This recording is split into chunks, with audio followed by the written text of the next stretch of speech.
Qué alegría, como les decía, recibirlos en la Iglesia Nueva Vida y compartir juntos, vivir estos tiempos hermosos en la presencia del Señor. Y esto especial de hoy de presentar bebés, es hermoso, el regalo del Señor para cada familia, el regalo que el Señor nos hace como iglesia también de presenciar esto. Y el mensaje de hoy lleva por título, ¿Dónde están dos o tres?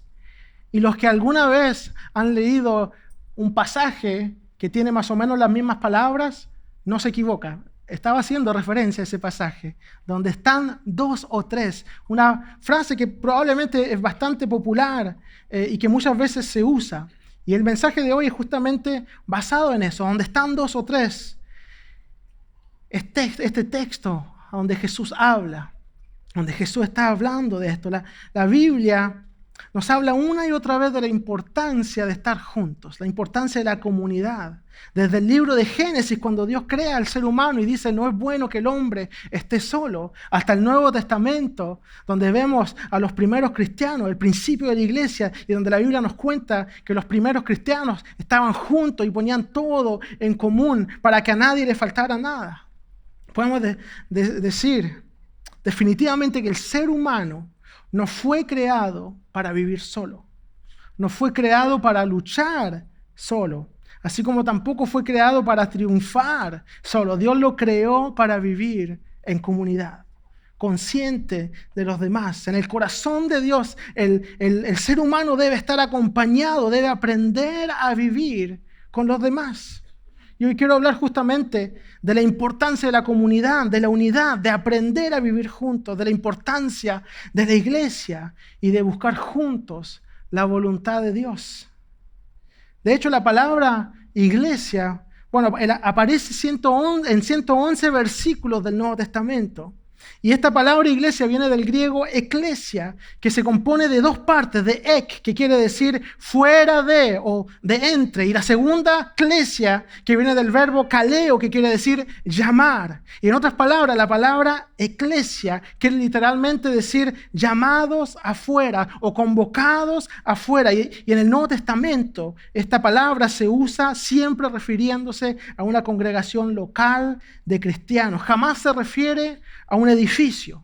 Siempre se refiere a las personas que se reúnen, que son llamadas o convocadas. Y por eso muchas veces decimos que nosotros no venimos a la iglesia. Nosotros somos la iglesia. Nos juntamos y aquí está la iglesia porque llegaron ustedes. Somos la iglesia. Nos vamos a un lugar que se llama iglesia. Y de hecho, mismo fuera del lenguaje de la Biblia, en el tiempo en que fue escrito el Nuevo Testamento, hace 2000 años atrás, cuando en una ciudad se hablaba de eclesia, se hablaba de convocar a los ciudadanos a una reunión pública, de convocar a las personas. Y en el Antiguo Testamento se hizo una traducción al griego y se usó la palabra eclesia para hablar de cuando el pueblo de Israel estaba reunido ante la presencia del Señor. Eso era eclesia. Y algo muy importante que caracterizó a los primeros cristianos, algo que los unía, que era mucho más fuerte que el temor a morir por la persecución de su época, porque recuerden que los primeros cristianos eran perseguidos, eran torturados y asesinados por su fe, pero había algo en ellos más fuerte que el temor a morir, y era su amor y su fe inquebrantable en Jesús, en Cristo. Jesús les había prometido que estaría con ellos por siempre. Jesús les había prometido que todo el que creía no se perdería, pero que tendría vida eterna. Jesús les dijo, yo soy la resurrección y la vida, el que cree en mí, aunque esté muerto, vivirá. Y los primeros cristianos lo vieron con sus propios ojos, lo creyeron, lo vivieron. Y una de las cosas que me impacta del cristianismo cuando empezó en el primer siglo es el cambio de actitud radical en los discípulos. Pedro negó 3 veces a Jesús porque tenía miedo a morir, miedo que supieran que él estaba con Jesús. Y luego de haberlo visto resucitado, fue capaz de dar su vida por su Salvador. Pablo perseguía y asesinaba a los cristianos, pero luego de que Jesús saliera a su encuentro, Pablo predicó hasta su último minuto de vida sobre aquel que nos justifica, que nos da paz para con Dios, aquel que es Rey de reyes y Señor de señores, sobre aquel que es el fundamento de nuestra fe, sobre nuestro mediador entre Dios y los hombres, aquel que nos da la victoria y que es la cabeza de la iglesia. Predicó Pablo hasta el último día de su vida. Un cambio radical, cambio increíble. No se jugaba a ser cristiano porque era un juego que podía costarte la vida. Y el problema que tenían los cristianos es que estaban rodeados de un mundo de idolatría, en el cual se exigía que se adorara, por ejemplo, a César como un dios. Habían varios dioses. Y un cristiano en un tribunal, en el fondo, no era juzgado tanto porque era cristiano. Por último, para ellos eso era un dios más. Un cristiano era juzgado porque no quería postrarse ante ningún otro dios, solamente ante Jesucristo. Y ese era el problema, porque desafiaban la autoridad del tribunal cuando les decía: arrodíllate ante esto, ofrece incienso acá. Y eso era el problema, porque ellos simplemente no lo hacían y no importaba cuánto los torturaban, cuánto les pegaban, cuánto los amenazaban. Solamente ante Jesucristo. Una fidelidad increíble. Que Dios nos conceda tener esa valentía y esa fe y esa lealtad para con Él. Que comprendamos lo que es ser seguidores de Jesús, confiar en Él plenamente. Tenemos la dicha, el privilegio de no vivir en un mundo que nos asesina o que nos tortura por ser cristiano en este lugar, en este país. Pero muchas veces olvidamos que Él es nuestro Señor cuando llegan problemas en nuestras vidas. Que el Señor fortalezca nuestra fe y nuestros corazones, porque nuestros corazones muy fácilmente se inclinan a otros dioses. Muchas veces tenemos pequeños dioses sentados en el trono de nuestro corazón, siendo el centro de nuestros pensamientos el trabajo, el dinero, las redes sociales, la fama, el reconocimiento. Jesús nos enseñó que teníamos que darle el primer lugar a Dios, no postrarnos ante ningún otro, incluyéndonos a nosotros mismos. Algunos dicen: yo soy mi propio Dios, yo hago lo que yo quiero. Jesús nos enseña que hay algo mucho más grande que nosotros. Hay un Dios más poderoso y a pesar de ser más grande que el universo, tomó forma de hombre, dice la Biblia, se despojó de sí mismo y entregó su vida por nosotros. Y eso los primeros cristianos lo entendieron muy bien. Pero ¿cuál es el secreto? ¿Cómo hicieron para cambiar radicalmente de vida? Particularmente la segunda generación, los que no habían sido testigos oculares. Una de las cosas, yo creo que es la comunidad. Cuando la iglesia está unida, todos somos más fuertes. Cuando tienes a alguien cerca tuyo que te recuerda lo que Jesús hizo por ti, cuando escuchas testimonios de otras personas de lo que Jesús hizo en sus vidas, cuando tus hermanos te sostienen en oración, hay un poder sobrenatural de Dios en esos encuentros, en esos testimonios, en esas oraciones juntos que fortalecen nuestra fe. Y eso es una actitud que vemos claramente en la Biblia. Hechos 1:14 dice: todos en un mismo espíritu se dedicaban a la oración.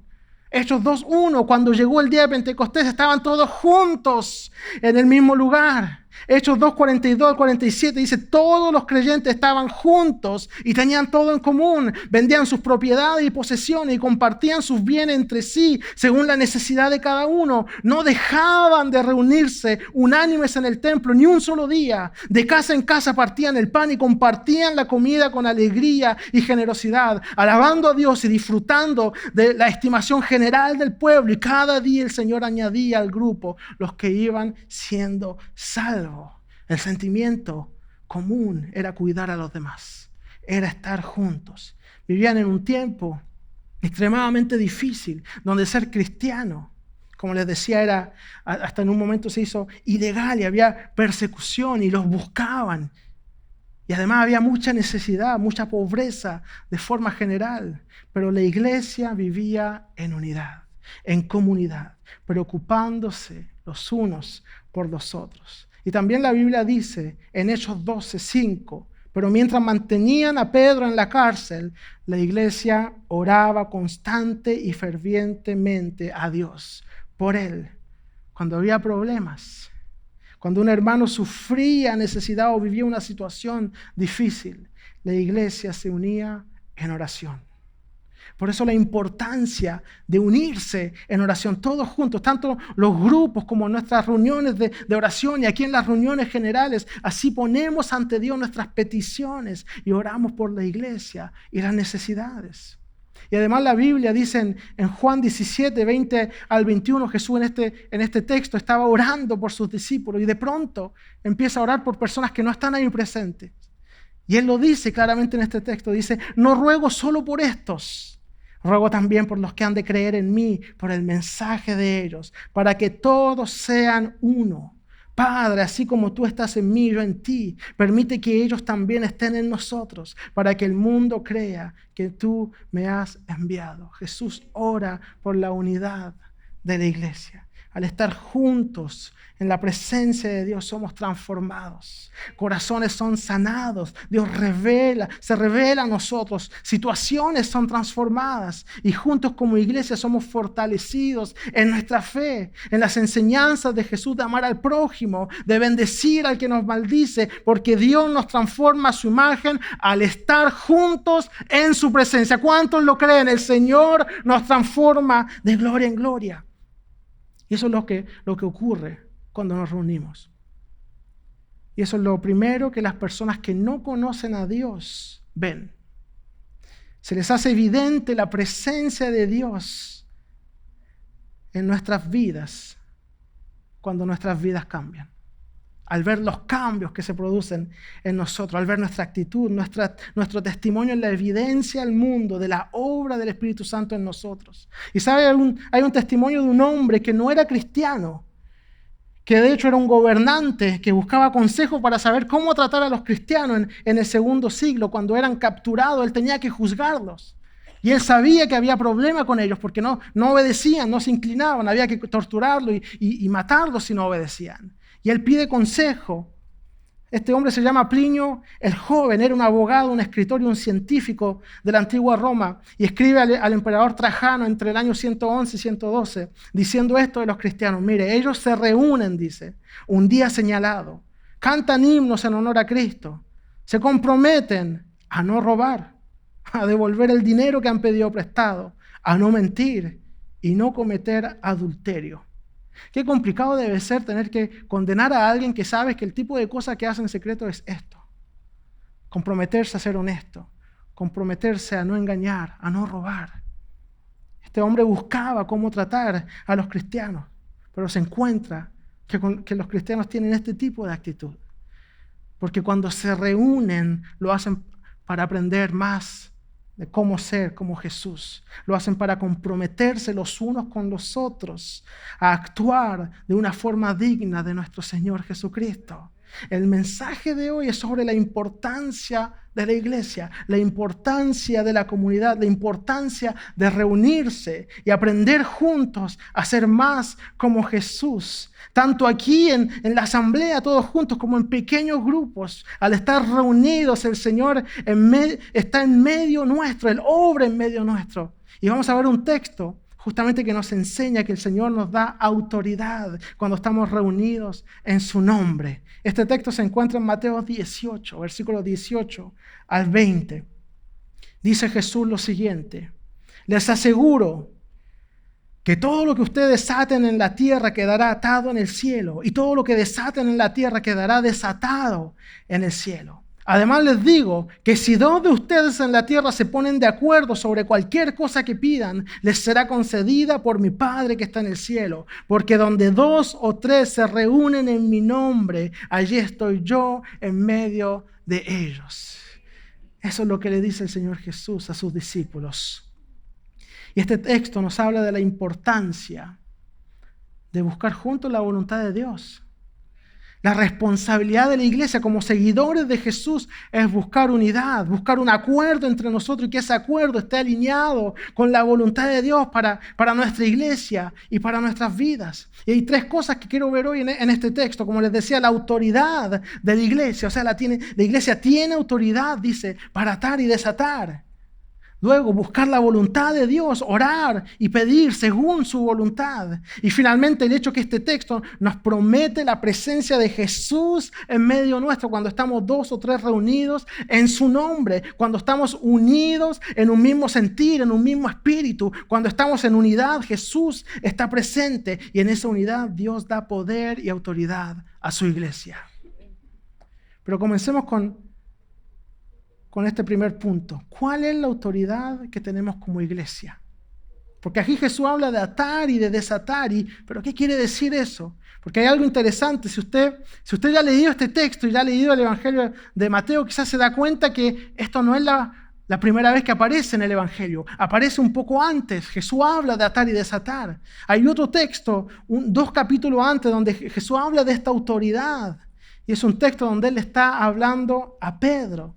Y esto se encuentra, como les decía, 2 capítulos antes, Mateo 16, versículo 13 al 19. Leamos juntos para ver lo que decía. Dice, cuando llegó de la región de Cesarea de Filipos, Jesús preguntó a sus discípulos, ¿quién dice la gente que es el Hijo del Hombre? Le respondieron, unos dicen que Juan el Bautista, otros que Elías y otros que Jeremías o uno de los profetas. Es interesante notar que la gente no tenía idea en el fondo quién era Jesús. Hablaban de todo un poco, tenían todos diferentes ideas y ¿saben qué? En el mundo actual es muchas veces lo mismo. No tienen idea y nosotros tenemos como iglesia la responsabilidad de presentarles a Jesús. Pero después Jesús les pregunta, ¿y ustedes? ¿Quién dicen ustedes que soy yo? Tú eres el Cristo, el Hijo del Dios viviente, afirmó Simón Pedro. Dichoso tú, Simón, hijo de Jonás, dijo Jesús.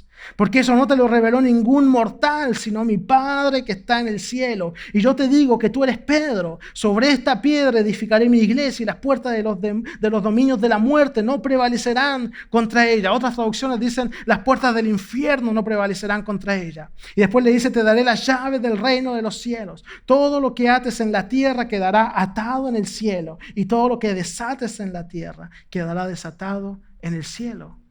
Un texto muy similar a lo que él dijo después, hablándole a los discípulos. Estas son palabras muy lindas y muy fuertes de parte de Jesús, dándoles autoridad a Pedro. Pero para comprender bien este texto y comprender bien lo que Jesús le quiere decir a Pedro, hay que entender qué quería decir esta frase en su tiempo. ¿Qué es lo que entendió Pedro en su tiempo? Esto en la cultura de esa época se está hablando de una autoridad bien precisa y particular. Es una forma de hablar de autoridad legislativa que tenían los rabinos. Ellos eran muy respetados por su conocimiento de la palabra de Dios, por su conocimiento de la ley, y se respetaba su palabra. Lo que ellos decían era ley. Si ellos decían eso sí se puede, eso sí se puede. Si decían eso no se puede, pues no se puede. Y mismo Jesús lo dice y lo reconoce en Mateo 23, versículos 2 y 3. Dice, los maestros de la ley y los fariseos tienen la responsabilidad de interpretar a Moisés. En otras palabras, Jesús está confiando en su capacidad de interpretar la ley. Y después le dice a sus discípulos, así que ustedes deben obedecerlos. Obedezcan lo que les dicen cuando interpretan a Moisés, porque saben hacerlo. Eso le dice Jesús a sus discípulos. Entonces Jesús reconocía esa autoridad de los maestros de la ley. Y en ese tiempo, como les decía, cuando un maestro de la ley, un rabino, se le reconocía esa autoridad, se decía que podía atar y desatar. Porque tal persona tenía poder con sus palabras para decir lo que era permitido y lo que era prohibido hacer. Ahí se está hablando de autoridad en cuanto a la interpretación de las Escrituras, en cuanto a predicación. Y Pedro, en este texto que acabamos de leer, acaba de hacer una confesión que es el corazón de la predicación del Evangelio de Jesucristo. Jesús es el Cristo, el Hijo del Dios viviente. Pedro acaba de dar la identidad de quién es Jesús. Y en base a esta declaración, a esa predicación, Pedro y el resto de los discípulos tendrán autoridad para atar y desatar con sus labios. En sus labios está la autoridad para dar las pautas, las reglas o los permisos para entrar en el reino de los cielos. Ellos declararán los términos por los cuales los pecados son perdonados. En otras palabras, confesando a Jesús como el Mesías, el Salvador, y confesándole a Él nuestros pecados. Esa es la autoridad que Jesús le está dando a entender a Pedro que tiene y más adelante a la iglesia. Y en esto es increíble notar el contraste enorme que hay entre los discípulos de Jesús y los maestros de la ley que tenían autoridad para poder aplicarse esto de atar y desatar. Mientras los discípulos de Jesús son llamados a abrir las puertas del reino de los cielos, a desatar bendición, a predicar. Muchas veces los maestros de la ley hacían lo contrario, cerraban. Eran estrictos y más estrictos de lo necesario. Pero los discípulos de Jesús son llamados a predicar el Evangelio. Y muy interesante notar que en el libro de los Hechos, Pedro, a quien Jesús le dice, el primero que le dice que tiene esa autoridad, él le abre la puerta del reino de los cielos el día de Pentecostés a los judíos en Hechos 2 y luego a los samaritanos en Hechos capítulo 8 cuando Felipe va a predicar y después Pedro va, ora por ellos y reciben el Espíritu Santo como confirmación que han sido incluidos dentro del pueblo de Dios. Y después Pedro hace lo mismo con los gentiles en Hechos capítulo 10. Y ellos también reciben al Espíritu Santo y son salvos porque creyeron. Esa es la llave del reino de los cielos, el Evangelio de Jesucristo. Eso es desatar bendición sobre las vidas de todos los que creen en el Evangelio de Jesucristo. Eso es predicar con la autoridad que Cristo nos dio. Esa es la autoridad que Él nos da como iglesia. Y como iglesia tenemos ese deber de hacerlo. De predicar ese hermoso evangelio, de predicar diciéndole a la gente que de esta forma Dios amó al mundo, dando a su Hijo único para que todos los que en Él creen no se pierdan, pero tengan vida eterna. Y eso es lo que está diciendo Jesús. Eso es lo que le está diciendo a la iglesia. Aquí le dice a Pedro, Pedro es responsable de declarar los términos bajo los cuales los pecados son perdonados. Y aquí en nuestro texto, el que nosotros leíamos al principio, esa responsabilidad y autoridad Jesús le extiende a los otros discípulos y a la iglesia cuando le dice, les aseguro que todo lo que ustedes aten en la tierra quedará atado en el cielo y todo lo que desaten en la tierra quedará desatado en el cielo. Eso es lo que tenemos como autoridad al conocer el Evangelio de Jesucristo. Tenemos en nuestro poder un conocimiento capaz de atar y desatar. Tenemos lo que Jesús llama la llave del reino de los cielos, porque por nuestra predicación podemos hacer entrar al reino de los cielos a todo aquel que cree a raíz de nuestras palabras, de lo que sale de nuestros labios. Tenemos esa responsabilidad como iglesia. Y esto es lo primero que nos enseña el texto. Somos iglesia para predicar el Evangelio. Tal como dice Romanos 10:15, qué hermosos son los pies de los que anuncian las buenas noticias. Somos iglesia para traer libertad y sanidad con nuestros labios. Proverbios 12:18, la lengua del sabio brinda sanidad. Brindemos libertad y sanidad al exponer la palabra de Dios. Somos iglesia con el objetivo de usar nuestros labios para bendecir. Romanos 12:14, bendigan a quienes los persiguen. Jesús dice en Lucas 6:28, bendigan a quienes los maldicen y oren por quienes los maltratan. Aprendamos a usar nuestros labios como Jesús nos enseña que los usemos. Aprendamos a bendecir. Alguno dirá, sí, pero ¿por qué bendecir a mi enemigo? Mi enemigo no me bendice, me maldice. ¿Por qué yo lo tengo que bendecir? Como dirían en Chile, no, ¿cómo voy a...? No. Y a veces uno se enoja. Pero ¿cómo Jesús me manda a amar a alguien que me odia? ¿Cómo Jesús me manda? No, seguro que no. Yo no. No lo voy a detestar, pero amarlo. No voy a hablar en contra de él, pero hablar bien de él. Pero hablar bendición de él. Pero decir cosas lindas, no. ¿Por qué si esa persona no lo hace por mí? ¿Por qué yo tengo que bendecir a alguien que no lo hace por mí? ¿Por qué yo tengo que actuar bien con alguien que no actúa bien conmigo? Porque tú no eres un imitador de tu enemigo. Tú eres un imitador de Jesús. Y eso es lo que Jesús hace. Por eso tienes que hacerlo tú también como un seguidor de Jesús. Por eso. Jesús ama a su enemigo. Jesús bendice al que lo maldice. Jesús perdona al que lo ofende. Somos iglesia también para instruir y aconsejar. Colosenses 3:16. Instrúyanse y aconséjense unos a otros con toda sabiduría. No dice instrúyanse solito en su esquina leyendo la Biblia. Dice unos a otros. A veces a algunos les cuesta hablar los unos con los otros y preferirían que la Biblia dijera, ve, lee tu Biblia solito y si alguien te habla, responde. Pero la Biblia no dice eso. La Biblia nos enseña a vivir juntos. La Biblia nos enseña a vivir en comunidad. Instrúyanse unos a otros, dice la palabra del Señor. Aprendan a vivir juntos. Somos iglesia para enseñar y corregir. Según de Timoteo 3:16. Toda la Escritura es inspirada por Dios y útil para enseñar, para reprender, para corregir y para instruir en la justicia. Tenemos dos problemas. El primero, que no nos gusta hablar con la otra persona a veces, y el segundo, que no nos gustan que nos corrijan. Entonces, como doble el problema, el que va a hablar y el que va a recibir instrucción. Tenemos que pedirle al Señor que ablande nuestros corazones. Tenemos que pedirle al Señor que nuestros corazones sean como el de Él. Que tengamos esa humildad de recibir instrucción y que tengamos ese amor más fuerte que quizás la timidez para dar bendición, para dar instrucción, para hablar palabras de sabiduría, para enseñar, para corregir. Para eso somos iglesia, para usar nuestros labios para desatar bendición, para hablar palabras de amor, de paz, de consuelo, palabras que traen gozo y palabras que son las llaves del reino de los cielos para todo aquel que cree. Para eso somos iglesia. Y también somos iglesia para usar nuestros brazos, para abrazar y consolar. Según de Corintios 1, versículo 3 y 4, bendito sea el Dios y Padre de nuestro Señor Jesucristo, Padre misericordioso y Dios de toda consolación, quien nos consuela en todas nuestras tribulaciones.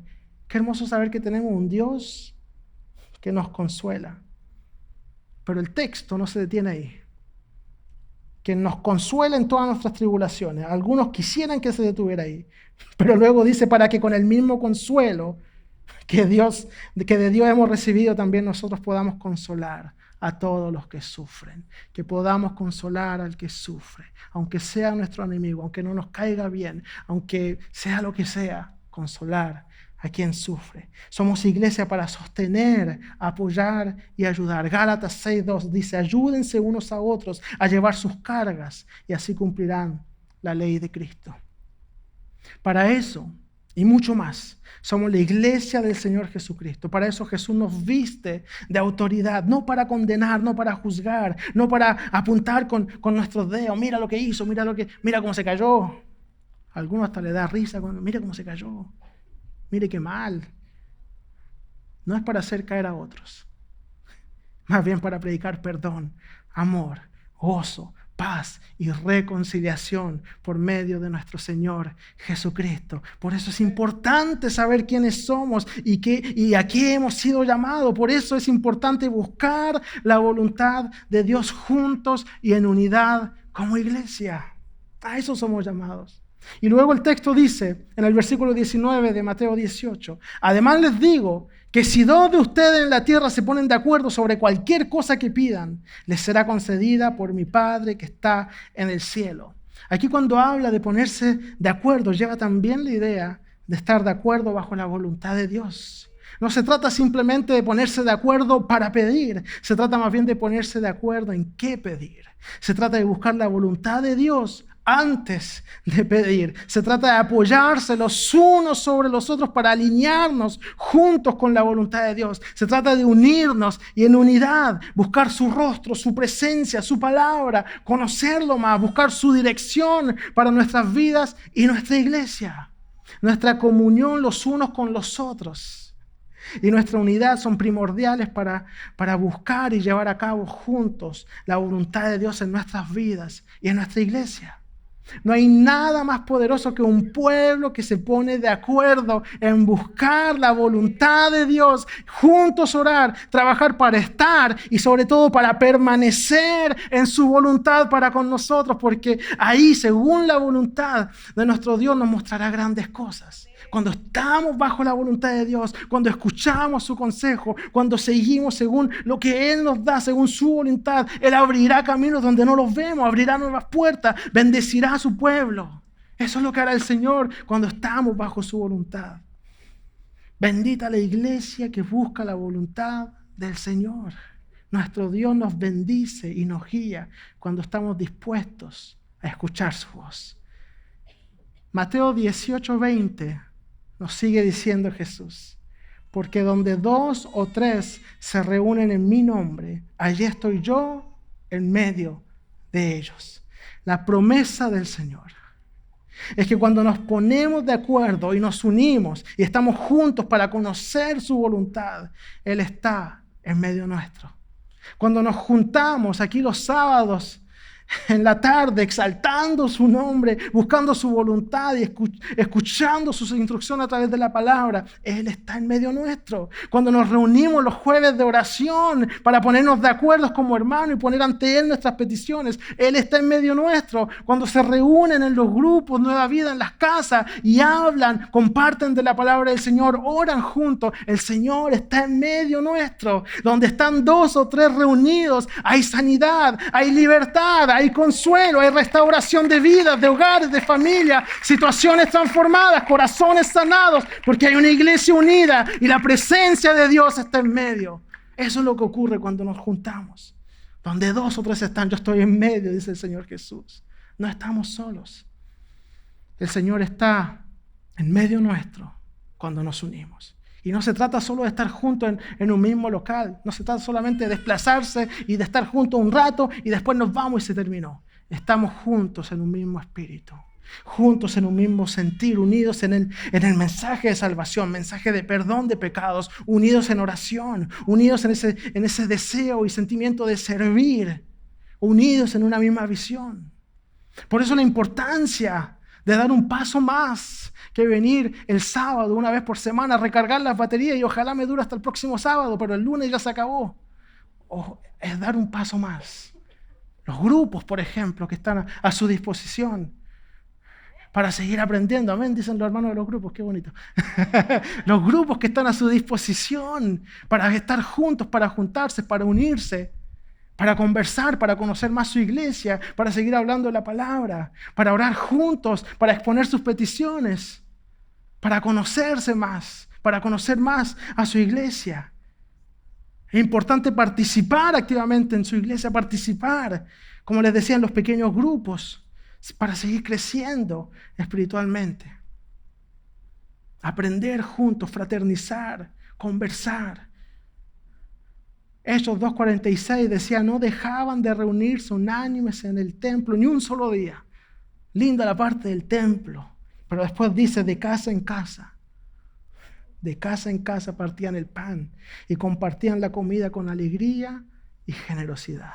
De casa en casa. Hay una dinámica saludable de venir todos juntos y adorar, alabar el nombre del Señor aquí.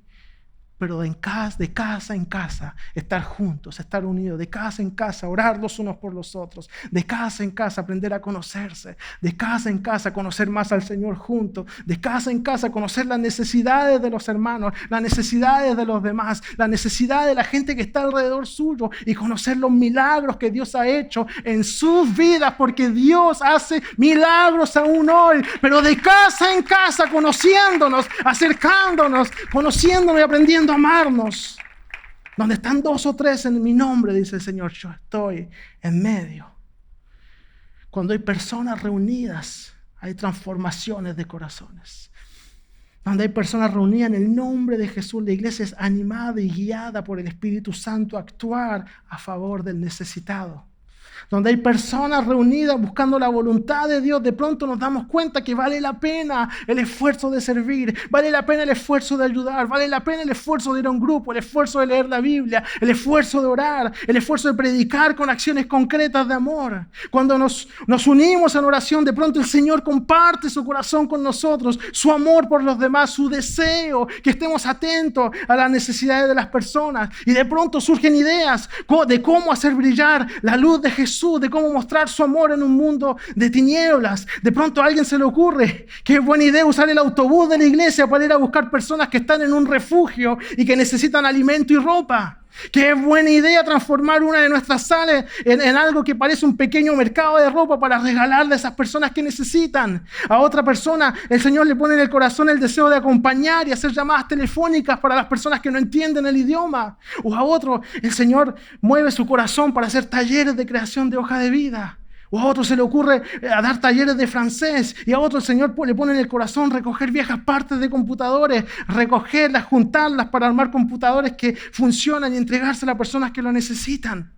Cuando la iglesia del Señor está atenta a su voz, el Señor se empieza a mover, el Señor empieza a mostrar su poder, el Señor comienza a tocar los corazones, su mano poderosa se mueve en medio nuestro, Él comienza a enviar del norte, del sur, del este y del oeste, porque donde hay 2 o 3, el Señor está en medio nuestro. Ese es nuestro Dios.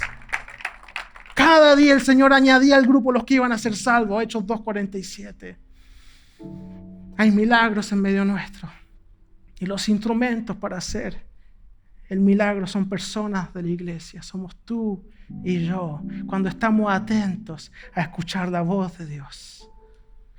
Hace unas semanas, bajo el Ministerio de Ayuda a los Inmigrantes, se dio un primer computador a una familia necesitada. Y yo sé y confío en el Señor que es un primero de muchos, que el Señor va a abrir puertas para seguir ayudando. Que está en el corazón de Dios, que estemos atentos a la necesidad. Desde el año pasado hemos recibido y ayudado a cientos de personas con el autobús, entregando comida y ropa de invierno.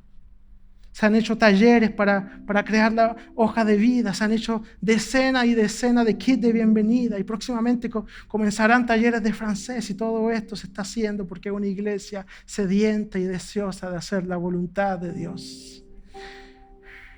Pero todo esto requiere esfuerzo. No es fácil decirle a los servidores que de pronto, aparte de todo lo que ya tienen que hacer el sábado, aparte de hacer todo lo que ya hacen, tenemos que transformar una de nuestras salas para regalarle ropa a gente que lo necesita. Fue un gran sacrificio, pero lo hicimos con un corazón lleno del amor de Dios por esas personas, y nuestros corazones se llenaron aún más de alegría al ver cómo el Señor impactó, tocó y transformó vidas. Porque era mucho más que dar ropa o dar comida y una sonrisa. Era el Espíritu Santo hablando a los corazones a través de cada gesto, de cada acción, de cada regalo, de cada esfuerzo. Y pudimos ver la semana pasada como algunas de esas personas que llegaron ese día se bautizaron y le entregaron su vida a Jesús. Vemos los frutos de lo que el Señor ha hecho. Pudimos compartir su testimonio y ver cómo el Señor usó a su iglesia no solo para cuidar de ellos físicamente, pero también para encontrarse con ellos, para cuidarlos espiritualmente. Y lo único que podemos decir ahora, un año después, valió la pena el sacrificio, valió la pena correr para encontrar un chofer para el autobús, valió la pena correr, hacer anuncios, buscar donaciones, buscar comida, valió la pena el esfuerzo, porque el Espíritu Santo se movió. El Espíritu Santo obró en los corazones. Y el Señor lo seguirá haciendo mientras haya un pueblo sediento, un pueblo en unidad, un pueblo cuyo anhelo es estar y permanecer en la voluntad de Dios. Y Dios, en su infinito amor y su bondad, nos enseñó a ser iglesia para cuidar los unos de los otros. Dios, en su infinito amor y bondad, a través de su iglesia, ha salvado, ha restaurado, ha dado ayuda al necesitado, ha sanado, ha transformado, ha acompañado en el luto, consolado al que llora, abrazado y fortalecido al caído, y sobre todo ha dado vida eterna. Y muchos de ustedes lo han vivido. Muchos de ustedes lo han visto, lo han experimentado. Su cuidado, su amor, el poder y la bondad de Dios a través de su iglesia, acompañando y ayudando. Voy a invitarlos a que se ponga de pie hoy. En unos instantes vamos a cantar con el equipo de alabanza la bondad de Dios. Pero antes les voy a pedir que puedan cerrar sus ojos, que puedan inclinar sus rostros. Vamos a orar juntos al Señor. Vamos a decirles unas palabras al Señor. Nos vamos a unir como iglesia. Quizás estás aquí con tu corazón quebrantado. Quizás es primera vez que escuchas hablar del amor de Dios, o mismo quizás ya lo has visto antes. Y quisieras por primera vez orar, darle las gracias a Dios por su bondad, porque siempre ha estado contigo, mismo cuando has estado lejos. Y tal vez no tienes palabras, quizás nunca has orado antes. Pídele a Dios que llene tu boca de agradecimiento por su bondad, por todo lo que ha hecho y todo lo que hará. En un mundo individualista donde cada uno se preocupa de su propio problema, déjame decirte que no estás solo. Hay un Dios que te ama, un Dios que nunca te abandonará, nunca te desamparará y te lo quiere mostrar a través de su iglesia. Y si tú nunca le has entregado tu vida a Jesús y quieres hacerlo hoy, o si quieres volver a entregarte a Él, reconciliarte con Él, hoy es tu oportunidad. No esperes a mañana, no sabes lo que vendrá mañana. Hoy es el momento y es entre tú y el Señor. Y si no sabes cómo hacerlo, no sabes qué orar, no sabes qué decir, no te preocupes, te vamos a ayudar. Como iglesia, todos juntos vamos a orar contigo. Así que si quieres orar para decirle al Señor que crees en Él y que lo quieres seguir, te voy a pedir que repitas esta oración conmigo. Y toda la iglesia la vamos a decir juntos, acompañando a los que oran quizás por primera vez. Dígale conmigo: Señor Jesús, gracias por tu bondad. Gracias por tu amor y misericordia. Gracias por morir por mí, aunque no lo merecía. Hoy yo sé que moriste, pero resucitaste al tercer día. Y esa victoria también es mía. Perdóname porque he pecado, porque he estado lejos de ti. Hoy he decidido creer y entregarte mi vida. Hoy he decidido seguirte y confesarte como mi Señor y mi Salvador. Hoy marco un antes y un después en mi vida, porque a partir de hoy soy hijo tuyo. Gracias, Padre, por tu amor, por tu bondad y porque siempre me has cuidado. En el nombre de Jesús. Y toda la iglesia puede decir un fuerte amén y darle un fuerte aplauso al Señor por todo lo que ha hecho, por todo lo que está haciendo, por todo lo que hará, porque Él ha sido bueno y seguirá siendo bueno.